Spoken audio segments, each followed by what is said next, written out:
Good morning, good evening, good afternoon, whatever time zone you're living in, it's time for Sumud. All about humanity, so this right here for everyone. Uplift, amplify, empower everyone. Good morning, good evening, good afternoon, whatever time zone you're living in, it's time for Sumud. On today's episode of the Sumúd Podcast, we uplift, empower, and amplify Palestinian-American hip-hop artist Waheeb Nasan. Waheeb seamlessly blends Palestinian culture with hip-hop music, creating a unique and powerful expression of identity. His notable covers include Adele's Hello, Wiz Khalifa's See You Again, and Tupac's Changes. Waheeb has also shared the stage with renowned artists such as Mohammed Asaf, Low Key, and many more, further establishing his presence in the music industry. Many of you may recognize his voice because he is the artist rapping in the theme music for this podcast. Waheeb, my brother, it's a pleasure to have you. Welcome. I appreciate you for having me. Thank you. So I wanted to let the audience know really quick, a quick story. When I sort of thought about the podcast and I thought about the theme music, I started sort of researching different Palestinian artists. And the one that kept on popping up that I felt that was the right one was you. And I had put it in my calendar as I was planning out the podcast and to contact you. And it's crazy because the day I was going to contact you, you actually messaged me on Instagram, thanking me for supporting one of your videos or something to that effect, right? Remember that?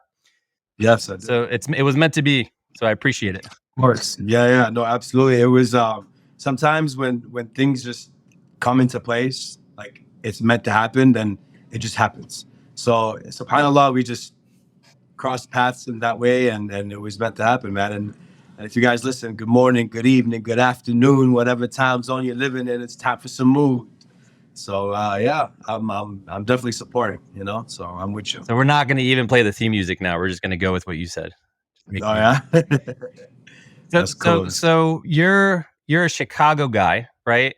But you thought for a while that you were a New York guy. Can you tell me a little bit about that?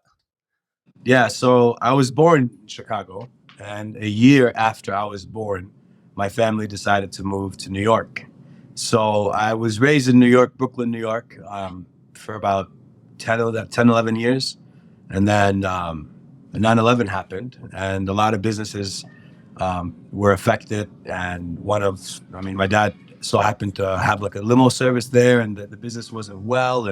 But I always thought that I was born in New York because I was always there, raised there. So then we moved back to Chicago, and yeah, then I learned that I was actually born in Chicago. So here I am.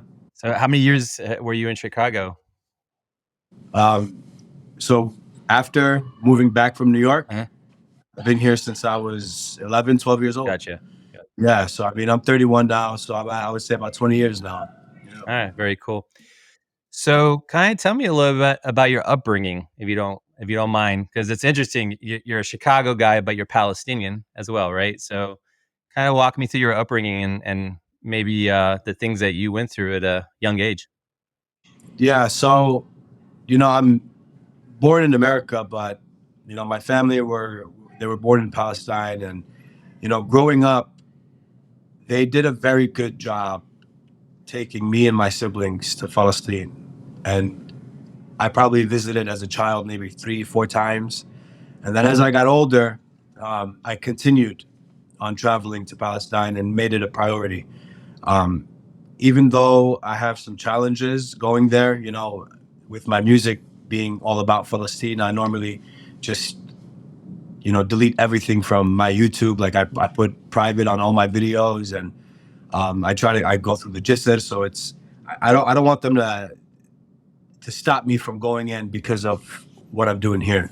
But yeah, I've always enjoyed my presence in Palestine. I even though I wasn't born there, it feels like home. Like right when you get there and you just smell the fresh air, and it feels like it's your home. So that always meant something for me. And to be exact, I'm from a village called al-Mughayyir. So a lot of my what I've learned in being in Palestine, it was always in al-Mughayyir. So we're very big on culture, and I was always able to communicate well enough because going back and forth, we always learned the language, and it was good, but it means a lot to me because Palestine is my home, and I'm very familiar with a lot of my cousins that I never thought I even knew had, Yeah. so and a lot of them, some of my cousins passed away in Palestine, so with the war, and so it hits me differently for the cause, Yeah, no, for sure. So I remember listening to one of your interviews, and you sort of mentioned, and I think you probably alluded to it in some of your music, where maybe you were a little bit of a troublemaker at a young age. Maybe you were into a little bit more a different type of rap style as well, if I'm not mistaken. Yeah. Yeah. So I used to go by Dub, D-U-B. And, in high school, I used to always freestyle with my friends. And I was always the one that stood out because I got flow, So as I got closer and, to the music, and I felt more, attached to it, I started making music. And to be honest with you, I've never publicly shared this, but I used to be a battle rapper. I would create diss tracks in Chicago, and that's what my main focus was with my music. I was heading towards a different side of the industry. I wanted the mainstream. I wanted, that big stage, and I would say that I was misguided by the wrong crowds as well. A lot of the influence that I had in the music was around the wrong people, I would say. My vision wasn't as clear as I thought it was, I always wanted that big stage. I always wanted to become like the biggest rapper, and I was ruthless. Like my family didn't even approve of what I was rapping about, Yeah. But eventually, like as I got older and as I got opportunities that kind of actually scared me rather than, oh my God, I'm about to make it. Instead, I was like, oh, I don't know if this is for us, Yeah. So eventually I switched the whole thing. Like I stopped making music. At one point, I got scared from that, and I said, I don't even want this industry. I don't even want to be famous. I literally deleted all of those songs, diss tracks I had, and I eventually just started making music about Palestine. And there's a story behind that as well. But you actually, because I know you a little bit, you actually had the opportunity, let's just say, to get to Hollywood, right? And you had the opportunity to work with some major stars, if I'm not mistaken. What pulled you away from that? Because that's hard to get away from. Yeah, a lot of people, growing up, like I'm talking for the young teenagers, and the ones that are so involved with TikTok and YouTube, and we have so much influence on social media. So it's like I feel like everybody wants to be. I feel like being a celebrity or being famous, it's like a label, and everybody wants that label, But in the same time, you don't really know what it takes to be behind that label, and there's so much to it. And I feel like, I've always been independent. So, I was always, traveling and meeting labels, and I see what the industry looks like in real life. And I don't feel I don't feel spiritually connected. I feel like it pushes me away from my morals and my beliefs in Islam. There's so many things that we always ask, oh, this is haram, this is not haram. It doesn't say it in the Quran, but is it haram? And it's like all these questions, but Hollywood and the industry, it's full of all of that, And obviously everybody's to themselves, everybody can control what they want and stuff. But, when you're signed to a label, I got offered just because of the flow that I had. And I don't think they really cared that I was Palestinian, or there's rules and regulations. You're signing a contract, you're signing into a label. They have a lot of control over you and your actions and your words when you make your music, and your image, and when you want to create music videos. And there's going to be things around me that I got sisters, I got a family, I got my parents. Like I'm, you know what I mean? Like I'm not gonna sit there and sell myself short because of the big name and that label, the followers and the money and the fame. Like I'm gonna sell myself and be a puppet, right? Yeah. And for me, it's like, alhamdulillah, like I'm actually, when I first started making music, I was so driven to doing it. And then when it came, like, it was right in front of me. I'm glad that, even though I'm not perfect, I'm not a perfect Muslim, but I'm glad that even my own heart pushed me away from that, Yeah. And with that being said, I feel like God took something away from me, which is my aspiration of becoming this hip hop celebrity artist, right? And gave me something even better. And that's where it leads on to my first song about Palestine. Yeah, I mean that's a big shift, right? From what you were doing to talking about Palestine, and it's not like talking about Palestine was the most popular thing at that time, too, right? When you first started, some would argue still to this day that it's not a great thing to talk about if you want to be famous, if you will. But what inspired you to kind of go that route? Because that's a big shift, and that's a lot of responsibility on your shoulders too. It is. I was 20, I would say 21, 22 years old. And to be honest with you, it happened so fast. The same person, I'm gonna give a shout out to Big Mo. He's not like a celebrity or anybody that, like, he's not like a social media influencer or anything. He's just a friend of ours in the community, Big Mo. He's the same person that brought me an opportunity to get signed to the industry, to like a big record company and whatever. And I turned it down. He ended up calling me back and telling me, "Hey, I have a different opportunity for you." And I said, "What is it?" And he said, "Make a song about Palestine. I believe in you. I don't believe that you should quit making music. And I feel like this might be a different route for you. And you're Palestinian. And this, at this time, this is 2016. If you do your research, there was a lot going on in the beginning of the year of 2016. And in that time, usually when things go down in Palestine, it's at least compared to what it is now. Before, it's everybody's talking about it and everything, and then there really isn't any different. Nothing changed. There really isn't any action being taken, any changes. So this time, considering that this is fresh and this is a genocide happening right in front of us, it's a lot different now. Now everybody's like, because we're all talking about it, and now we're being heard. So this is the great time. But in 2016, it was hard for anybody to just make a song about Palestine, especially for artists that wanted to become something or wanted to become big. A lot of these labels, nothing that has to do with politics is really gonna blow up for you. But he called me and said, "Yo, I want you to make a song about Palestine, and I suggest that you use Hello cover. Do a cover to Hello by Adele. And if it goes viral, and it will go viral, you're gonna go on tour with Muhammad Asaf."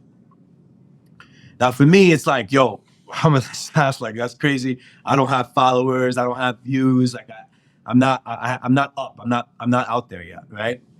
And this is my first song about Palestine, and it's like, I took a lot of time with that song, and shout outs to Kareem Ibrahim. He's a feature on the song, and he was the one that sang in the beginning. And what we did was we would take the cover, we would take a popular song, and we would change it to a dedication to Palestine, a song that's dedicated to Palestine, but still using the same concept of the original song. And I think that's what really helped the song, succeed. And just like that, 5 days later, after releasing the video for that song, it hit like 5 million views on Facebook. They removed it. We uploaded it, but whatever. We went through that, but it did so good. Not even 5 days after the release, I'm on tour with Muhammad Asaf. Inshallah. So I got to ask, being a fellow Palestinian, fellow Arab, being a rapper, being in the music game is not necessarily ideal for your parents. So Yeah. how was your dad, let's say, pre-Asaf and after Asaf? As far Yeah, before they were like, "Yo, this is not my son. I don't. You could even change your last name." I'm like, "Damn, that would hurt." But after, when I told him, "Hey, I'm going on tour with Muhammad Asaf," they were all on my side. I like even the first city of that tour actually so happened to be in Chicago, and on the first day tour that I had with Asaf, I invited my family. They all met him backstage. So like my family's definitely on board after that. Yeah, no, I hear that. And the song that really hit with me was the "See You Again" with Wiz Khalifa. That's the one that I actually had shared on Instagram as well, which I thought was powerful and well Yeah. done. So Thank I'm you. going to put you on the spot a little bit. This is me saying it. It's not you saying it. Okay. Just to be very clear.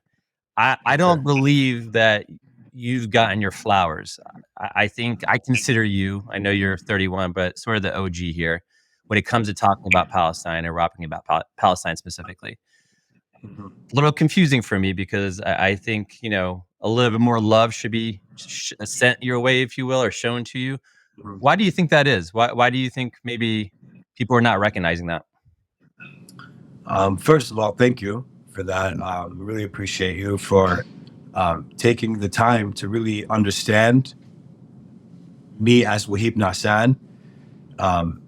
Considering all of my accomplishments, it's not even about what I've done for the industry, but the sacrifice that an artist like me, and this goes for all of the artists that are making music, and also I'm noticing so many more artists making songs about Palestine.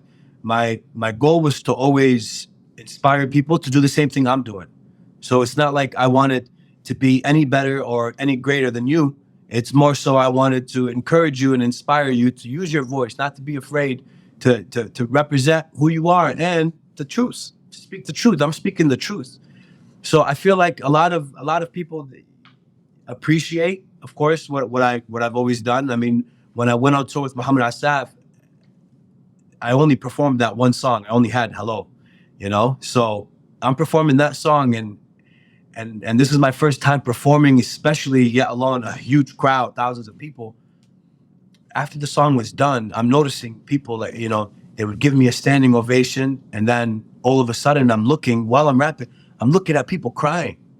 So I realized the impact that, and I see it, and I've realized it, the impact that I make for the people using my words, and just, this is for us, for everybody. I'm speaking for the team. I'm taking it for the team. I put my name. I don't have a stage name. I have my face, and I speak freely, openly, and proudly, and also what a lot of people appreciate is that my music is appropriate for all ages. I'm not, I do believe that the youth is the future that we need to really be focused on, rather than just the present. I mean, the present, of course, is important, but look how strong the present is right now. Look at the tens of thousands of people all around the world, hundreds of thousands, millions of people out there that are speaking so loud, and this is the new generation, and we need to think about the next one and the youth. And we got kids going to these protests. The students are going crazy right now. So I'm glad that I was able to make way and inspire the artists to do music that has a lot of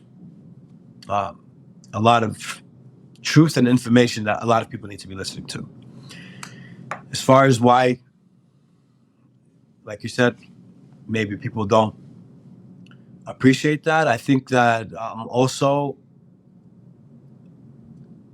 I don't want to say this because I don't want to come off as I'm bragging or anything, right? But to be honest with you, I always feel like people were threatened by me, Like there was times where I would meet, let's say an Arab celebrity that could potentially enhance my music career, I feel like they would, even the Arab, even considering that, let's say they're not Palestinian, maybe Egyptian or Lebanese or whatever.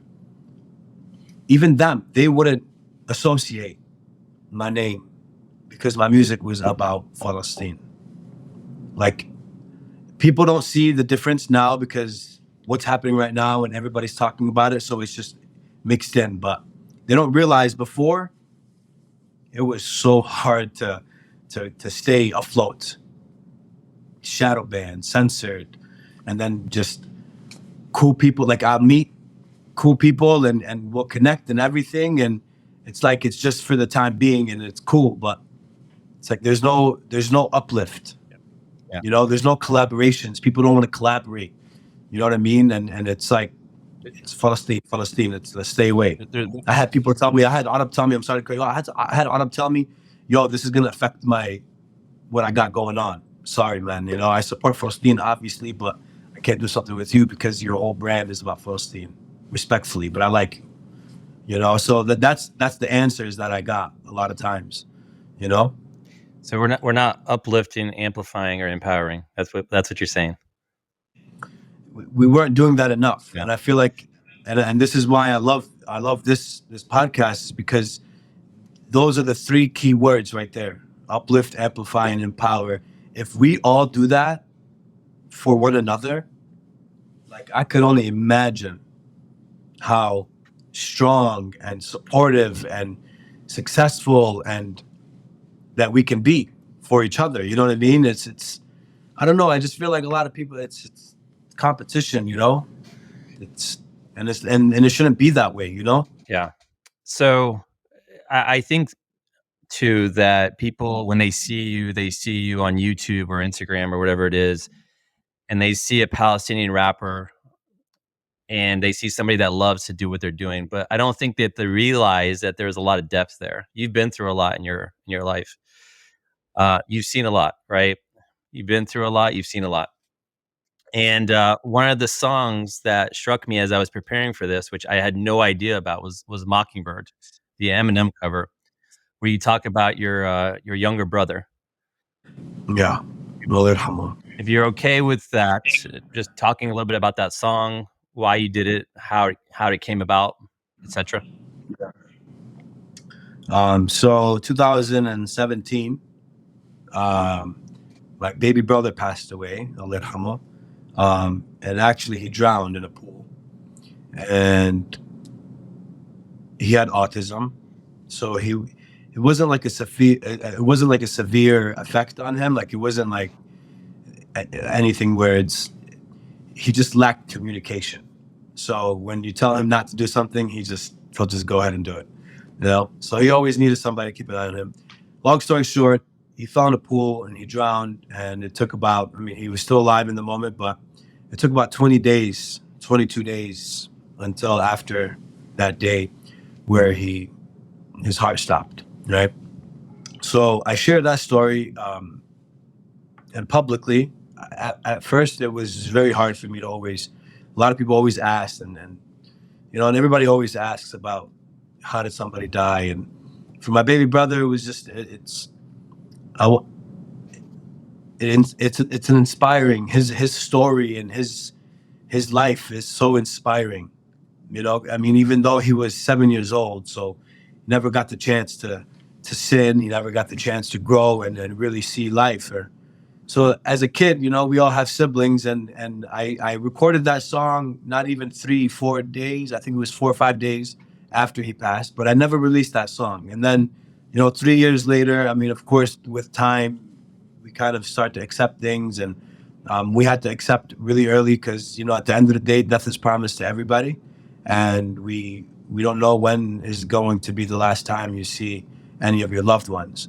So it was 3 years later, I was like, you know what? It was on his anniversary. I said, you know what? I'm going to go ahead and release a song and share it with my viewers and my followers and my fans. And hopefully it admires and it inspires them to be closer to their families and to their siblings. And, I wish sometimes I could remember the last time I hugged him, It's just, you go back to that and you're just like, damn, did I spend enough time with him?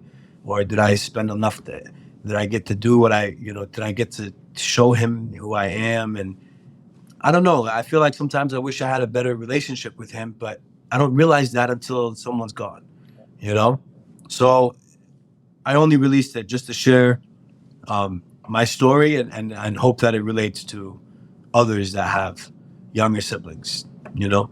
Yeah, but you Very smart kid, Allah yarhamah. yeah, you put that's you were vulnerable though. You put that out there.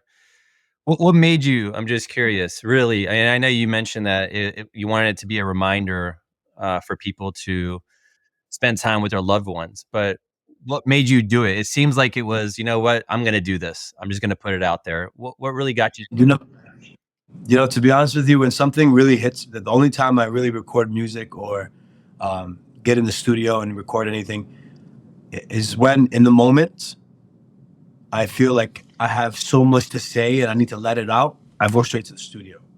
Sometimes, if you could ask all my engineers that I've worked with, I would say 90% of those bookings were last minute bookings. I would call them the day up and say, hey, are you open for right now for a session? I need to let something out.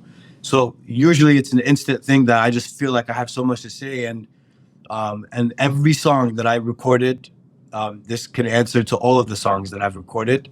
In that moment, that's what I'm feeling. And that's what I want to talk about. So these are all thoughts that are in my head. And I feel like the only way I can really let it out the way I want to let it out is putting it through a song, you know. All of my songs have a story. Yeah. You know, so that one is just Mockingbird. But if you ask me about any other of the songs, they all have a story behind it, you know. Putting Mockingbird to the side for a second, because that has obviously a heavy meaning. Which one would you say is your favorite or means the most to you? Dang. Wow, that's tough because, you know, I have since 2016, I think I got more than 25 music videos on YouTube, you know. I would say one of my favorites was the Tupac cover that I did, Changes. That was in 2018 that I released it, and that one covers just being a strong Muslim and uniting the world together, you know.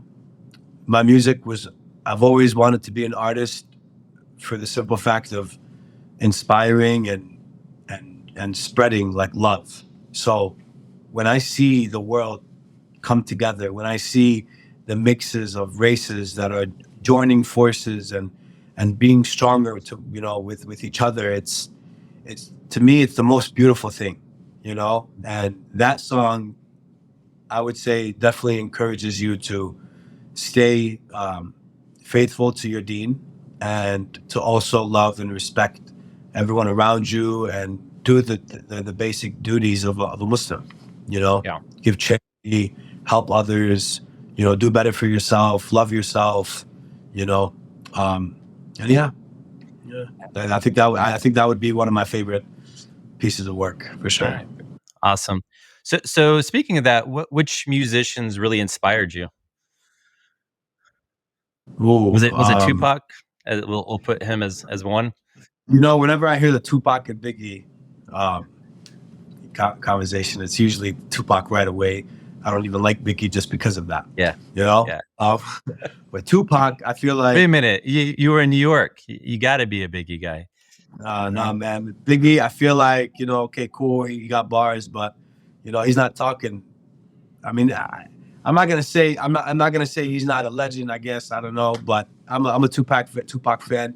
I feel like Tupac he paved the way when it comes to speaking facts and also not being afraid, and that's why I feel like I can relate to him. He was so outspoken and he spoke about justice and, you know, just a lot of what we lack in this generation.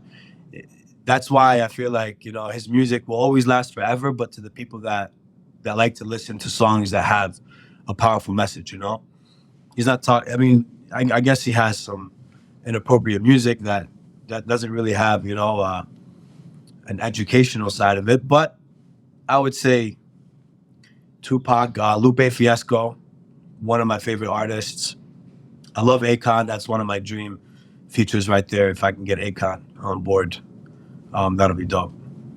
I'm not sure if Akon's listening yet, but we'll try to get it out there for you. Yeah, no, well, I mean, inshallah, usually when I want something, I get it, especially if it's not for anything besides speaking about Palestine, and I feel like Akon would do it, then if I put this in my head, I'm gonna get a feature with Akon. Yeah. So, yeah. But I mean, that's just I like to work with people that are not afraid. You know, one of my favorite. I don't even want to miss this out since you asked me about my favorite tracks. One of my favorite tracks that really set a good tone for me was "Touched on Palestine," which is featuring my brother Jay Dean. So that's one of the artists that I will always would be ready to work with. You know, that's my boy. But yeah, "Touched on Palestine," that's one of my favorite hits too. Yeah, your one of your songs, was it called Backseat? Did I get that right? Backseat. Yeah, you said, in a world where we are consumed by materialistic fantasies, we often find ourselves dreaming a lavish yet meaningless life. The message behind this track is to remind you of the true essence of being successful and humble, and what it's all about. Stay grounded, focused, and hard work. It seems like everything you really do talk about, there's a lot of depth there. And I just want you to know I appreciate that, and I hear it. Thank you, man. Thank you so much. I appreciate that. And speaking, because that was actually one of my most underrated songs, so I'm surprised you were able to catch that one. Backseat is actually a dope song. It's a really good song, and the music video is dope. But yeah, you got the message, right? And I don't know if you actually had this in a song, but something that I think it's important to mention for the audience, because obviously Palestine is the theme. Palestine is what this is all about. In 2019, I think it was, you lost a younger cousin. And I believe, if I'm not mistaken, your younger cousin was actually in jail for a period of time, right? For many years, and then released. So he's actually older than me. Okay. I would say he's in his late 40s. Okay. And as a kid, his name is Hamdi. As a kid, I think 16 years old, he got arrested by the IDF, and he spent about 15 years in jail, and he was doing nothing. I guess it was at a time where they were literally just arresting so many people, and you know, so yeah, he got arrested at one point, and he did 15 years in jail, right? And he gets out. I think it was actually during an exchange. I don't know. And it was in his 30s where he gets out, finally gets to reunite with his family again. He gets married right away. He has kids. He has 4 kids now. And 2018, he was killed by, 2019, he was killed by a settler, believe it or not, in our village, al-Mughayyir. He was shot by a settler, and he was actually helping. There was a kid that fell to the ground that got shot himself. The kid got shot from a settler, and Hamdi, as he was walking past, carries the kid. I think he was a teenager, 12, 13 years old, or maybe 14, 15 years old. He was carrying him and running up the hill, and he also gets shot in the back. And Hamdi dies instantly, but he leaves 4 kids behind now, you know.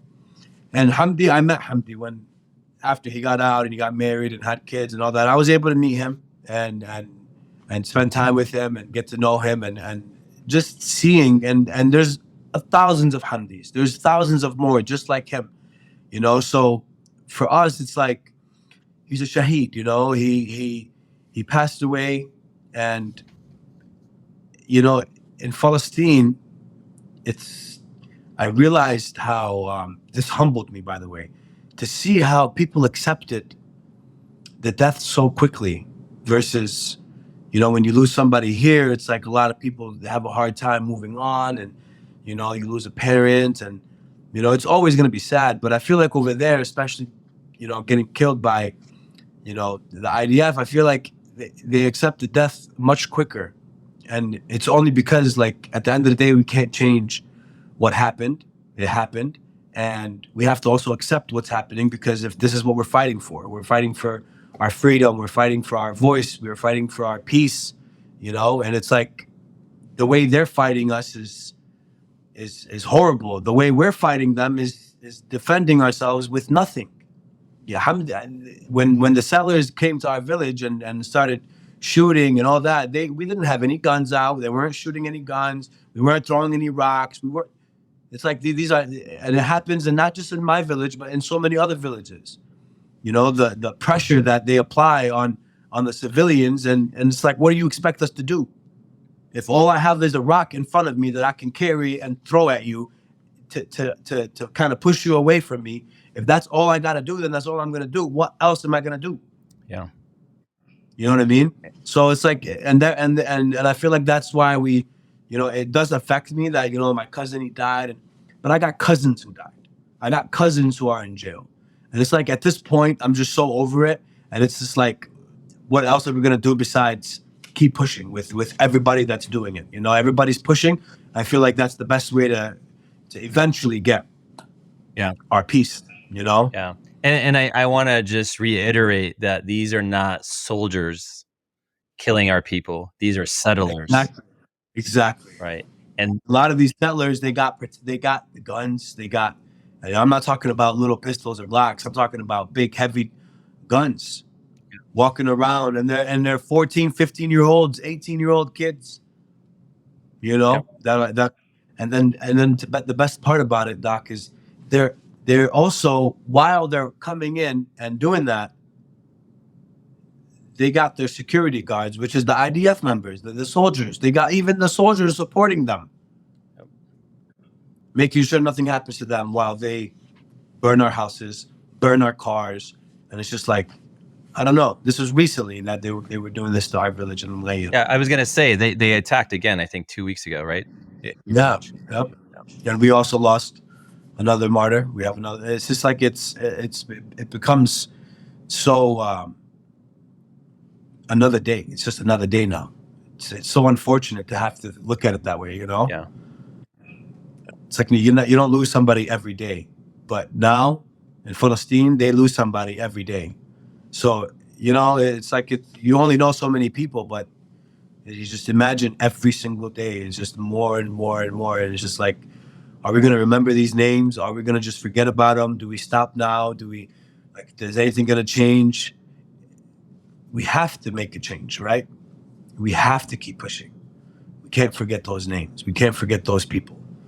All their lives are worth, you know? I don't know. It's weird. To be honest with you, I'm very overwhelmed with all of this, man. It's, you know, we're past 200 days. Even like, you know, releasing music. I released one song since this whole war happened in the past 6 months. And you would assume, you know, Waheeb, the artist that makes music all about Palestine, you would assume like drop the whole album at this point. But I don't even feel comfortable releasing music during this time, you know, even though I feel like it's my duty and I should be, because this is what I've always done. And I use my voice for this cause, right? So I don't see like there's anything wrong with making music and releasing it, but I just don't feel comfortable. There's people dying right now as we speak, man. You know, it's like I got to be doing more than just making music, you know. But in the same time, I should be pushing right now more on the music. It's so hard because it's like you want things to slow down. You just want the more important things to just stop, you know. Yeah. So much going on. I'm not thinking about my next show. I'm not thinking about where I'm performing tomorrow. I'm not thinking about my next song release and my next music video release. Like, I have so much songs that I record like on a weekly basis. You know, it's just, I don't feel comfortable releasing music right now, and the music is dope. I mean, it's not the same, man. I just feel like we need to just stop this whole thing that's happening right now, you know? Yeah. And I feel like that's all I'm thinking about. So what's your advice then for some folks who are watching this and listening? Because obviously nothing compares to the people who are actually living in Palestine, what they're seeing, specifically in Gaza, what they're seeing and witnessing, also in the West Bank. But you're seeing it from afar. You have family members there. How do you cope? There is a mental health concern here for the Palestinians all over the world. How do you cope yourself? The Quran is the most healing It's being as close as you can to God. You're not going to get any better than that, right? So I think that's probably the only way to cope with all of this, right? Because, man, we're seeing this right in front of our eyes. And I don't know, I'm sure you've seen the videos, you've seen even the specific videos. There's some messed up videos out there, man. And it's like, what am I going to do, right?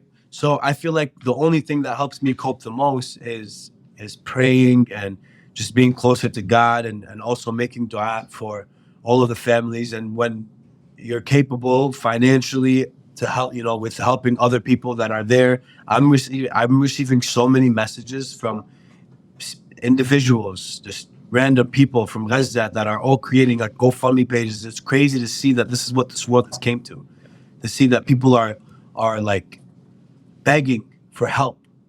Even if it's $10 or $20, that the fact that that's what they even need, and there's so many people that need it.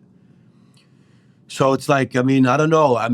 It's hard to really, like, I don't know what's next, right? I'm not a politician. I'm not really good with the politics and with the voting. And at this point, I don't believe that there's any governments that really care for humanity. Just simply that, So I feel like the only thing we have is God, like I said, and the people. So if my message would be, get closer to your God, find God and get closer to God. And with that being said, also love one another. Show people like the great side of us, Show people the best side of us, who we truly are, even because there's thousands and thousands of people that are so just unaware of the history and are not familiar with what's been happening over the past 70 plus years. So this is fresh to them, Yeah. So another thing to do is to share our message, but in the most peaceful way possible, because that's who we are. We are peaceful people. We're not bad people. We don't look for, attacking enemies. We don't look for terrorizing communities. Like that's not who we are whatsoever. So showing our peaceful personalities and our beautiful culture and sharing this with people that are so unaware of us, I think that's also another way to really make a difference, Right. How about through the arts? So some of these up and coming artists, musicians, poets, whatever it may be, what advice do you have for them to effectively express themselves? I love to see the talent that comes out of, specifically, I don't want to just talk about, like, I would love to talk about all the Arab, right? But I want to talk basically just the Palestinians, okay? The Palestinian talent, the talented artists and the artistic, all of that, just Palestinians specifically. They are so talented. Like, have you ever met like people from Gaza? Yeah, of course. Artists from Gaza, Saint Lava, MC Abdul, these kids and the young talent and people specifically from Gaza and from Palestine, we are so talented that we don't realize it or see it, until you're assured. But no, there's so many talented Palestinians, and I'm not talking about just in music, but painters and people that recite or sing or songwriting or even just dancing, Debka. Like, there's so much talent in a Palestinian that I feel like it needs to definitely be known, and it's slowly getting the recognition that we deserve. Yeah. A lot of people are blooming, and I love to see that, man. I love to see that. Well, I mentioned Saint Levant. He's one of my favorite artists, and he's a great friend of mine. I met him in the past, and to see the growth that, and to see the success that he's been able to achieve over the past year, it inspires me also as an artist that makes music about Palestine. This guy's he's in Coachella and Rolling Loud and Lollapalooza this year in Chicago. This kid is showcasing Gaza in front of. If he could do it that way, like, man, and I love to see that. You know, Eliana, Palestinian artist as well. Like, I love to see that. I want to see more of that. You know, so if you're a young Palestinian that feels like there's something within you, find it, and don't be afraid. I think being a Palestinian alone is what's making us not afraid. You know, it's, if anything, it makes us more prideful. It makes us feel more stronger.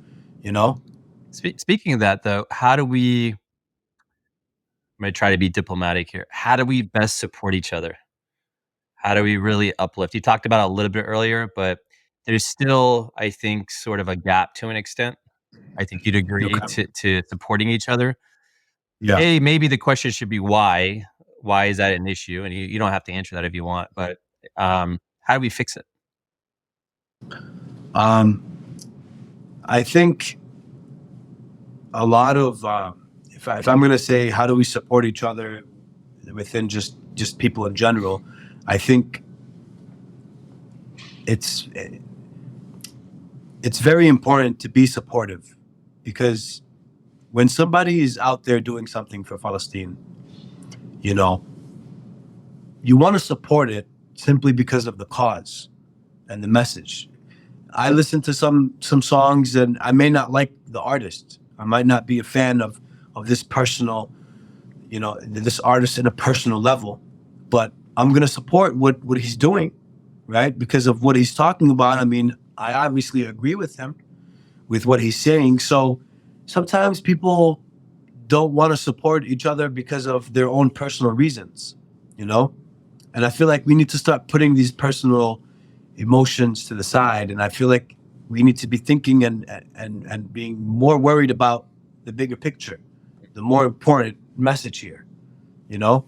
So putting your feelings to the side is one thing. And also uplifting, you know?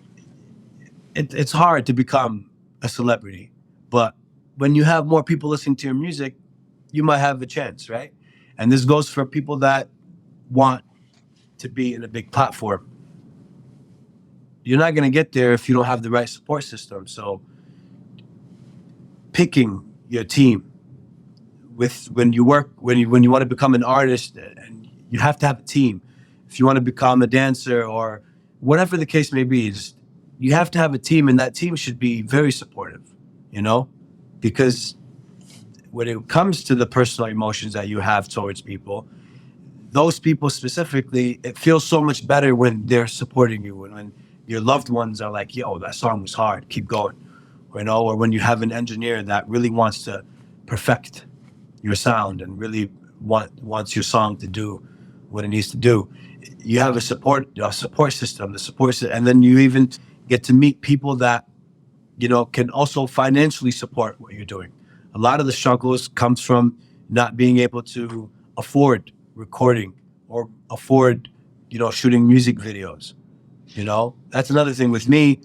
I couldn't depend on my streams and my YouTube views to bring me enough money to invest in myself. You know, so as a young artist, being that I'm independent, I don't have a label backing me up. I don't have a strong team that's really going to invest their time and their money on me. So I had to really just grind it out, shoot my own music videos and hire somebody and start scratch and pay for my own videos. I was working a full-time job, still looked like a crazy artist, but in the same time, I had to do it on my own. I didn't have, you know, and it's very costly. So it's hard for an artist to really grow and be something big when you don't have the right power, I guess, you know? Yeah. There was an album that came out recently. I don't remember the name of it, but it had a collection of different Palestinian artists. And you weren't on there, and I was a little surprised, again, since you've been there since day one.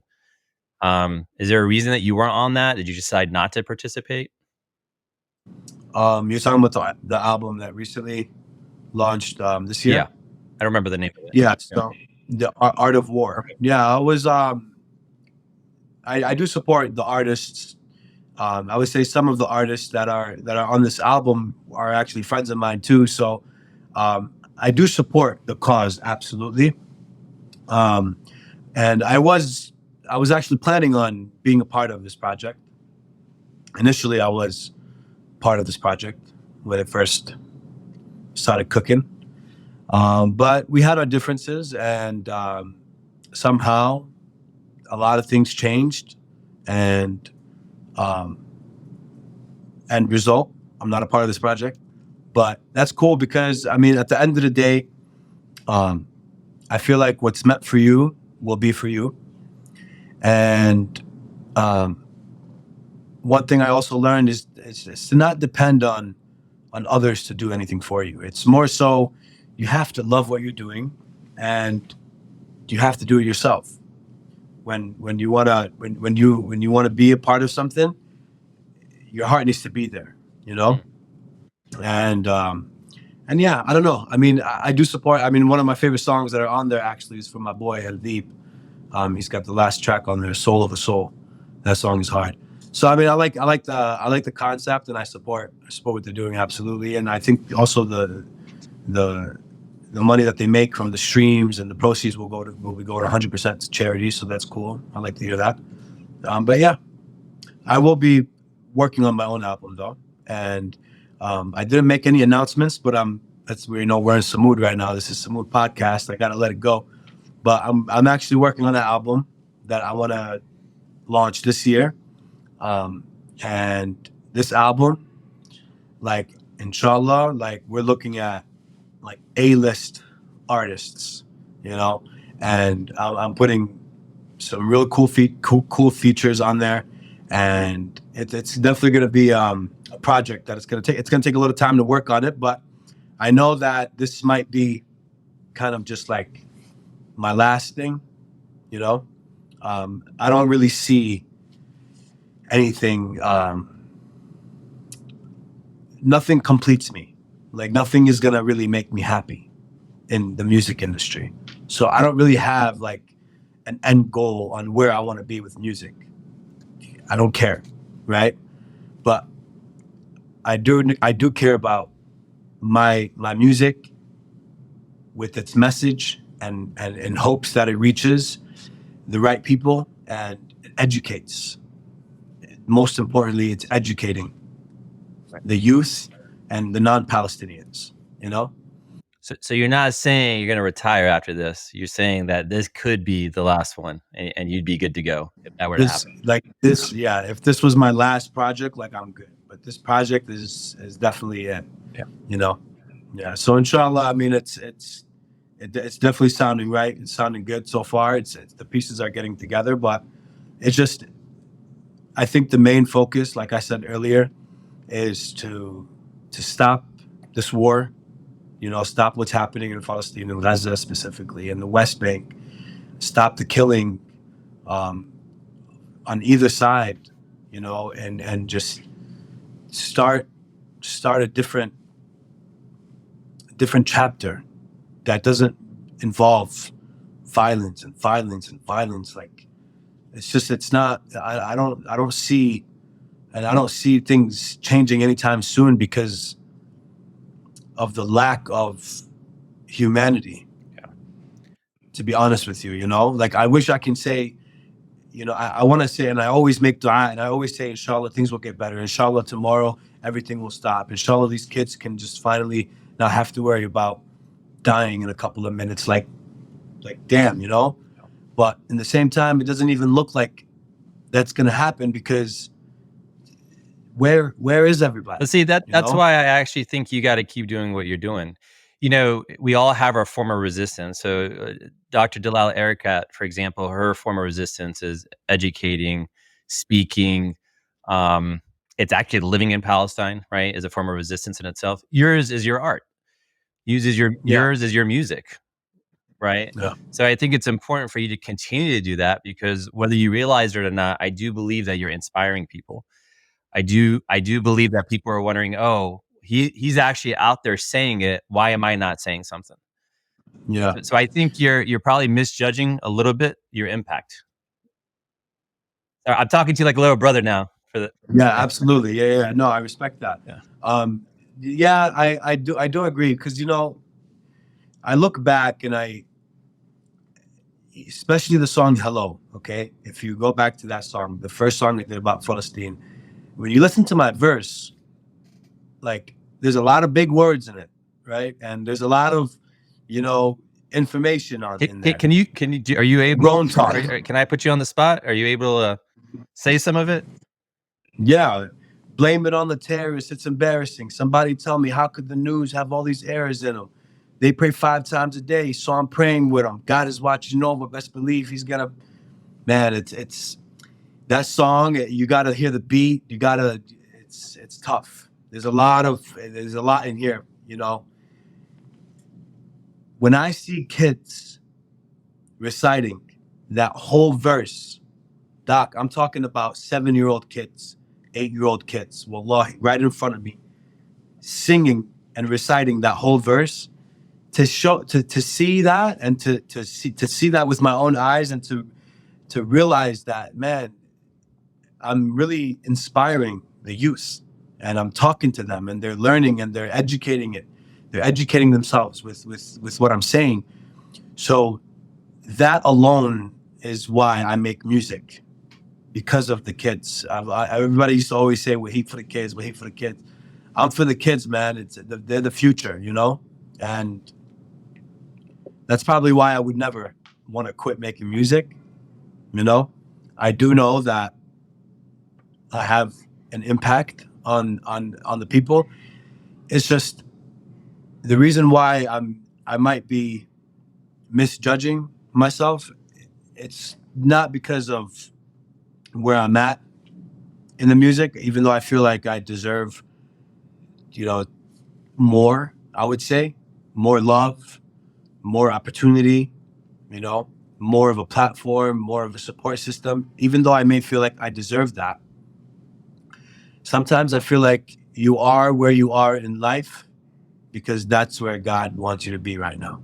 So sometimes I may look ahead of me and think 5-10 years from now, but I'm not going to dwell if it doesn't go that way. Yeah. And I'm not going to, I'm prepared for the best and prepared for the worst. So I feel like if Allah wanted me to be in a very much higher level of success in the music business, then I'd probably be there. So how do we support you more effectively? How do we support other artists? I know, follow you on social media, right? Listen to your YouTube videos. What else can we do to support you? Because I'm learning from you, from what you've told me. Putting an album together is extremely expensive. Yes. Even getting theme music together for a podcast is expensive, right? Every little dollar counts, right? So how do we support you? So this project that I'm going to be working on for the album, one of the best ways that will help me really is introducing myself to businesses, Palestinian-owned businesses, and they can sponsor / collaborate on this project with me. And this project we're planning on releasing towards the end of this year. So over the past few months, I've been reaching out to a lot of Palestinian-owned businesses. And in this case, I'm not looking for support for the rest of my life and help me become famous. That's not the support that I want. The support that I want is for people to still talk about Palestine and push my project to the ones that need to learn about Palestine. And the people that believe in me, the Palestinian businesses that want to collaborate and sponsor this project, they believe in me, and I feel like it's just when you have your when you have your how do I want to call it? Like your, let's just say your piece of art, when you have it ready and you're ready to share it with the world, this piece of art needs to be like well thought of. It should be approached correctly, you know. Again, it's not for the millions of views. More so, it's just to have a good piece of art and to have my message in this piece of art for the ones that need to learn about it, you know? Yeah. Yeah. So the other thing I wanted to chat with you about, there's this a bit of a taboo, right? In Mhm. you could say within the Muslim community, you can say within the Arab community, or even the Palestinian community, about mental health, about depression, about anxiety, about other challenges that have impacted us. Are you okay with sharing some of that with the audience? Because I feel like they got to hear from you a little bit, especially as they grow and learn themselves. Yeah. Mental health is very important for all of us. And I feel like we are too scared or ashamed to admit, you know, our emotions, like when it comes to being upset, being depressed, or like a lot of people don't like to show their weaknesses, right? And it's good to not show your weakness. But in the same time, people don't like to show their weakness at all. And that's where I feel like it's not good at all. For you personally, it actually, it can be very bad, you know, and we all know that. You know, the side effects that people deal with and the struggles that, you know, we never know what everybody's dealing with. But when it comes to mental health, if you're just going to stay quiet and you're going to hide and not speak about it or talk to somebody, it can be very bad for you. And I feel like so many people deal with depression. Talking to somebody and also being spiritually connected will help. And it helped me, you know. At one point in my life, I feel like I lost everything. Honestly, I have never talked about it publicly, especially for my recent years. But I would say 2023, just last year, the beginning of 2023, I feel like I lost everything, you know, and I didn't even show it. Like, people didn't notice. You might notice it on my face. You might notice it from my bags, lack of sleep. But eventually, you know, people are noticing my grays. I got some grays now, you know, they're cooking. So it's like everybody deals with depression. Everybody struggles, you know. But because I didn't talk to anybody about it, and because I didn't share or ask for help, or it only put me in a darker place. And I think that also, this was before October of 2023. Like, I was down bad, man, you know. And then a few weeks later, you got October, and then the war, and now everybody's like, now that just completely distracted everybody. It's like you forgot about your own problems. You forgot about why and who and what and how. You forget about everything, and now you're just focused on this. And I feel like it's either going to make me more depressed, or is it going to make me stronger, you know? So for me, eventually it humbled me, and it definitely put me in a better place. So now I'm not depressed, rather than I'm more grateful, and I'm more thankful and appreciative, and I feel like I'm blessed. Alhamdulillah. Well, it's interesting. Somebody asked me, "Is Waheeb married?"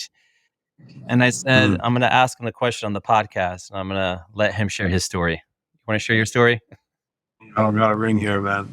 I'm 31, so I'm not married right now. But when I was 25, I actually got married. I got married to somebody that I loved, and we got married at 25. About a year and a half after my marriage, we divorced. So our relationship didn't last as long as I wanted it to, of course, but things don't always go as planned, and everything happens for a reason. So I learned as a husband how to be a husband. I learned so many great things about marriage, and I would encourage it for everybody. To be honest with you, I enjoyed my time married more than I'm enjoying my time now. At the end of the day, just a lot of people don't realize marriage is supposed to be just pure happiness, pure success, pure love, positivity. There's so many pros, and a lot of people have the cons because not everybody's going to just click.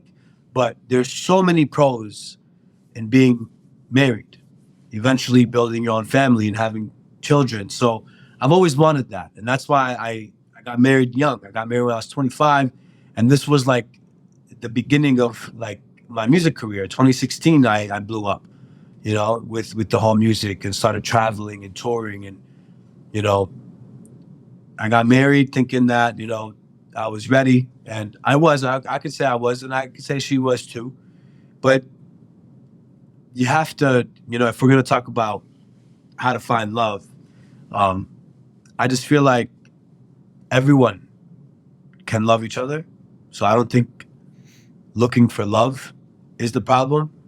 I think looking for the right person that fits you is the challenge.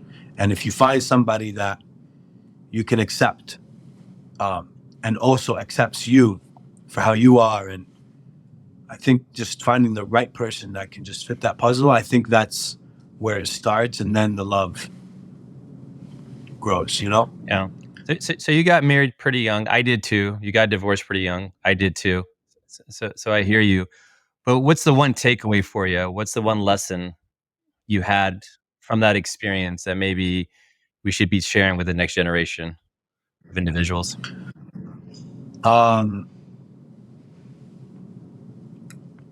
One thing that I can highlight the most would be always believe in yourself. Nobody can tell you any less of who you are and what you want and where you're going to be. Nobody can justify that for you. Nobody can tell you that.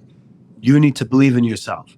If my partner is not going to believe in my dreams or in my mission or my actions or my opinions, or if she's not going to believe in me, then there's always going to be a malfunction or a dysfunction. I don't know what's the right word for that, but there's always going to be a problem, If I feel like believing in the person, and really, like, sometimes my ex-wife used to believe in me even if she didn't believe in me. She would just believe in me because she knows how prideful and how driven I am, but she low-key doesn't believe that this is going to work. But she'll still be there to support me and believe in me that, you know what, I do believe that you can make it happen just for the simple fact that you're so driven. So just believe, just believe. Have it in you, within you. I think that's one thing that I will always take with me with marriage, Always know who you are, you didn't do this wrong, then you didn't do it wrong. But if you did it wrong, believe in that. And it's okay. I've learned to accept my mistakes. I've learned to accept my actions, not ashamed to admit any of my problems. I have flaws. I'm not perfect. But that also comes with believing in myself. Just believing that I am a good person. I make mistakes. It's normal, But I'm not just I give up. I'll never change. My life is never going to get better. I'm never going to find love. No, you're not believing in yourself. Get up, Yep. So I'm gonna switch over, and I appreciate that. I'm going to switch over to something a little bit lighter. Talk to me about Nut House. Oh, the Nut House. Yeah. So the Nut House, based in Chicago. They also have a location in New Jersey. The Nut House is a business that has literally all the nuts, and they're all from the blad, and and they do shipping. So just for everybody who's listening who doesn't know, they mean back home, back in Palestine. Yeah, like visit from back home. And so, anyways, they're very big on branding on social media. The owner of the Nut House reached out, and they wanted me to make a commercial for them. So, I thought about this idea of creating like a song, but it's like a very short song. Live healthy, go nuts. Coffee in the morning, and it's not from Starbucks. Nah, live healthy. So, anyways, I made a catchy little song for the Nut House, and we, with the budget, we were able to bring together a whole bunch of influencers, TikTok, influence. We brought them together, the Arab influencers, and we made like a commercial in the Nut House. So it's like if you go on YouTube and you search it, the Nut House, Waheeb Nasan, you'll see some of the biggest Arab content creators that you see now. This was during COVID, so that was also another thing. It was towards I would say maybe 6 months in during the pandemic. About 6 months later, I thought about, we got the whole idea of making a commercial for them, and I was like, you know what? Let's just fly these people in to the same area, and these are TikTokers that never met each other. They only know each other from social media. So we got together, we put them in an Airbnb, and we called it the Nut House. And they just filmed so much TikToks, and everybody's to be honest with you, if you spend time with a TikToker, you're gonna just be like, dude, I can't. Everything needs to be recorded, and I can't do that, bro. Yeah, I hate that. And that's all they want to do. Oh, I got a TikTok idea. Come here, boom, let's do it. So they're all connecting, and they all had a great time. Maze Val, Nina, shout outs to them. Everybody that's on there. It was a good time. It was nice. Is that the same? And this was like the start. Yeah, this was like the start of their career too. Yeah. Hopefully we can get both of them on as well. But tell me, is that the same thing as the Arab Hype House, or is that different? So that's where the Arab Hype House started. I mean, Nobody did this before. No one brought the TikTokers together and put them all in one house, right? So when they did that, we called it the Arab Hype House. So everyone from different TikTokers, they started collaborating and doing their own hype houses. It just became something huge.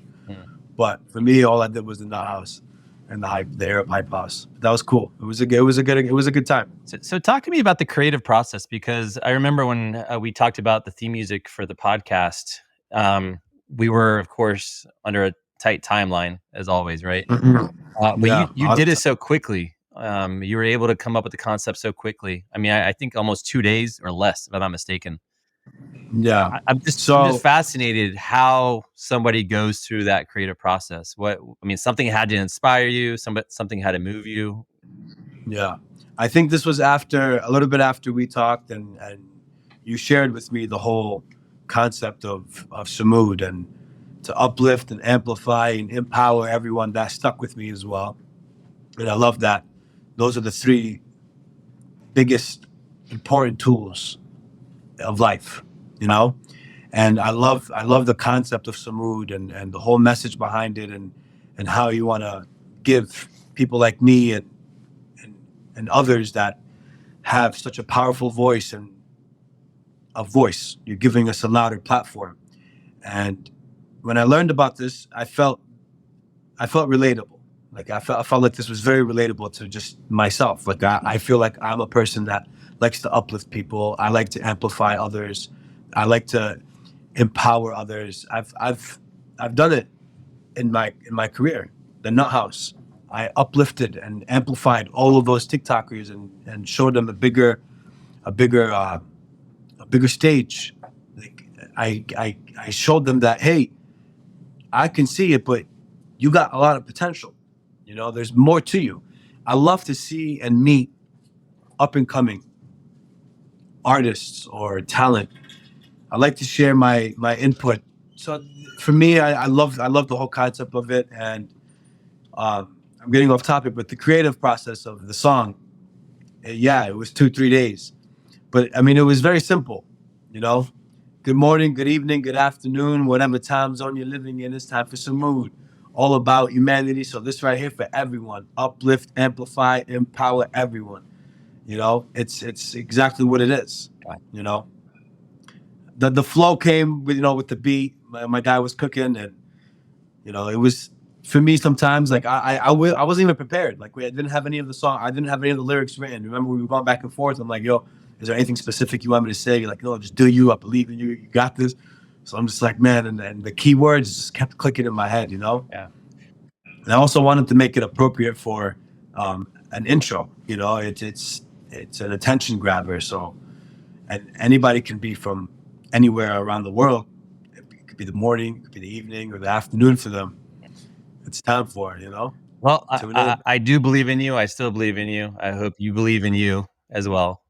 I do. So just a few more questions. If you had the opportunity to tell your younger self something, what would that be?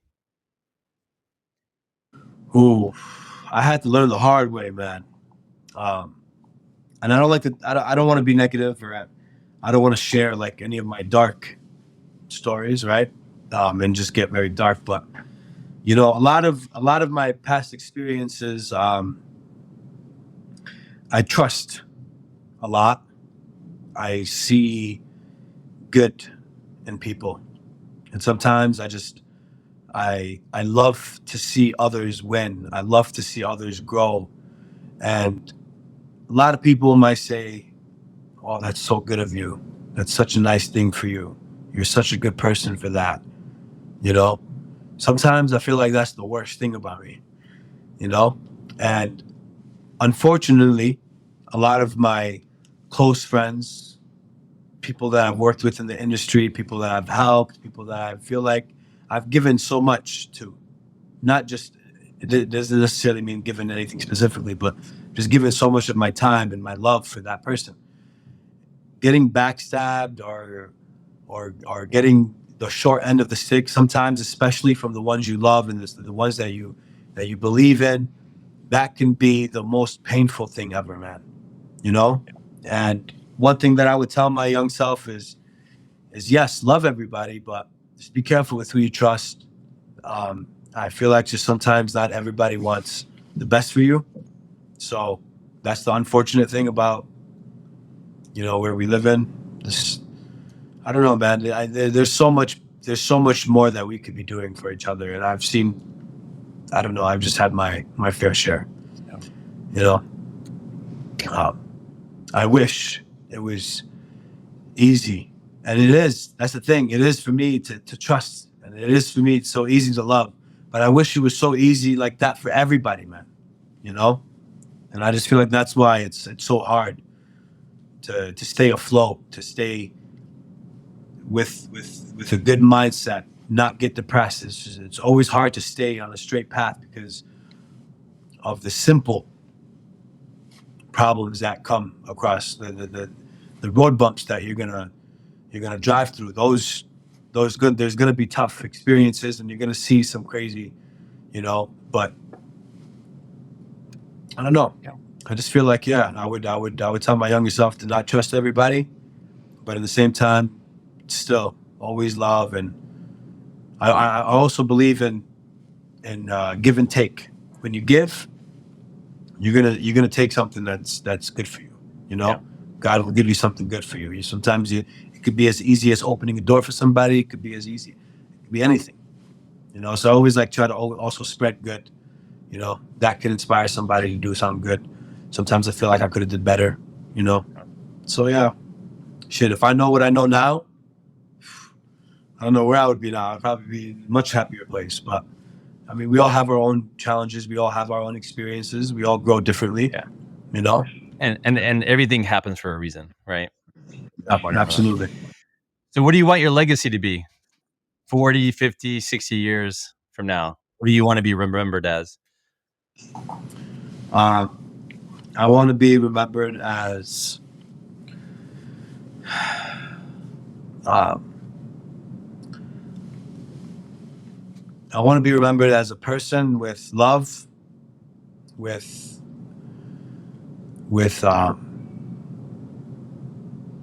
resilience. Just like I think it's because I've been through so much. It's gonna take a very long time for anybody to understand me and to why I think the way I think and say the things I say.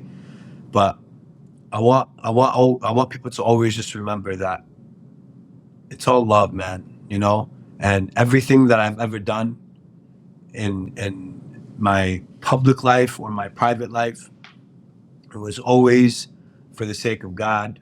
And when you hear it in my music, you know, I don't share everything with everybody. I don't have, you know, a 24/7 Instagram running and Twitter and all these apps. I'm not so active with the people on a personal level. So you may not know so much about me when it comes to my personal life, but if there's anything that you need to learn about me, is what you can hear it in my music. And you can, and the experiences that I'm talking about in my music are experiences that I've been through.